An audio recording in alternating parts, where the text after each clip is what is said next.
તો દિલ્હીના મુખ્યમંત્રી અને આમ આદમી પાર્ટીના વડા અરવિંદ કેજરીવાલને 50 દિવસની કસ્ટડી બાદ શુક્રવારે 10 મેના રોજ વચગાળાના જામીન મળ્યા હતા।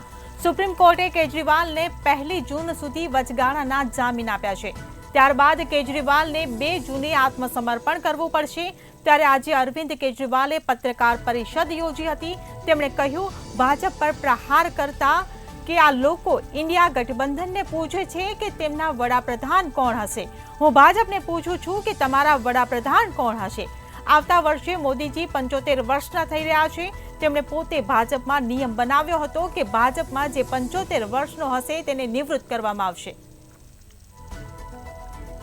50 દિવસના જેલવાસ બાદ અરવિંદ કેજરીવાલને સુપ્રીમ કોર્ટ તરફથી રાહત મળીને ત્યારનો જેલવાસ જે છે ત્યાંથી તેઓ બહાર આવ્યા હતા। વચગાળાના જામીન સાથે અરવિંદ કેજરીવાલ જ્યારે બહાર આવ્યા ત્યારે સૌપ્રથમ તેમણે જે કેન્ટોનમેન્ટ વિસ્તાર આવેલો છે તેના હનુમાનજી મંદિર છે તેના દર્શન કર્યા અને દર્શન કર્યા બાદ એક વિશાળ સભાને સંબોધન કર્યું હતું।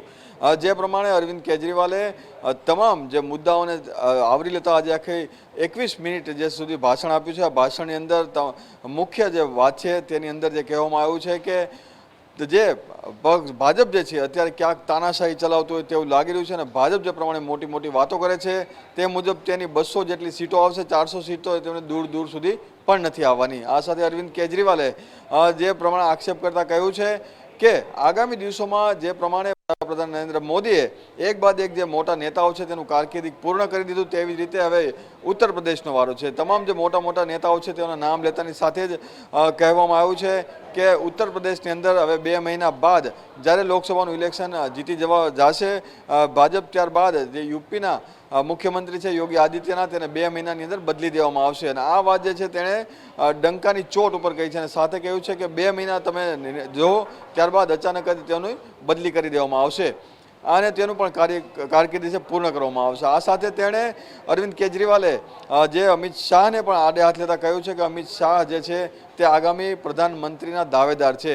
જે પ્રમાણે વડાપ્રધાન નરેન્દ્ર મોદીને કહ્યું છે કે 75 વર્ષ પૂર્ણ થતાની સાથે તમામ લોકોને રાજકીય સંન્યાસ લેવડાવી દેવામાં આવે છે। તો આગામી 17 સપ્ટેમ્બરના રોજ વડાપ્રધાનના પણ 75 વર્ષ થઈ જઈ રહ્યા છે ત્યારે શું તેઓ પણ જે પોતાનું જે રાજકીય સંન્યાસ છે તે લઈ છે કે કેમ। અને સાથે ભાજપને સવાલ કર્યો હતો કે હવે તમારા વડાપ્રધાનના પદના દાવેદાર કોણ છે।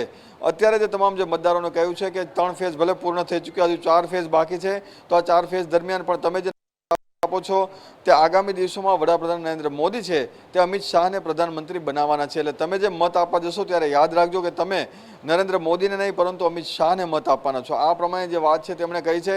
આ સાથે જ વડાપ્રધાન નરેન્દ્ર મોદીને આડે હાથ લેતા તેણે વિકાસને પણ છે ઘણી બધી વાતો કરીને સાથે જ કહ્યું છે કે ઘણા બધા રાજ્યોની અંદર એક બાદ એક જે સીટો છે તે ઘટાડો થઈ રહ્યો છે। એટલે કે હજી પણ ઘણા બધા રાજ્યો છે તે ભાજપને પસંદ નથી કરતું અને ક્યાંક જે છે સીટો ઓછી થવાની છે। આ સાથે તેમણે તમામ જે લોકો છે તેમનો આભાર વ્યક્ત કર્યો હતો, મહિલાઓનો આભાર વ્યક્ત કર્યો જેમણે પણ તેમના માટે દુઆઓ માંગી છે, તમામ લોકોનો આભાર વ્યક્ત કર્યો હતો અને સાથે જ કહ્યું છે કે આગામી દિવસોમાં દિલ્હીની અંદર જે 20 વર્ષ સુધી સરકાર કોઈ હટાવી નહીં શકે તે પ્રમાણે આમ આદમી પાર્ટી છે તે મજબૂતાઈ સાથે પોતાની કામગીરી કરવાની છે। એટલે વડાપ્રધાન નરેન્દ્ર મોદી, યોગી આદિત્યનાથ અને સાથે અમિત શાહને અરવિંદ કેજરીવાલે આડે હાથ લીધા હતા। જી।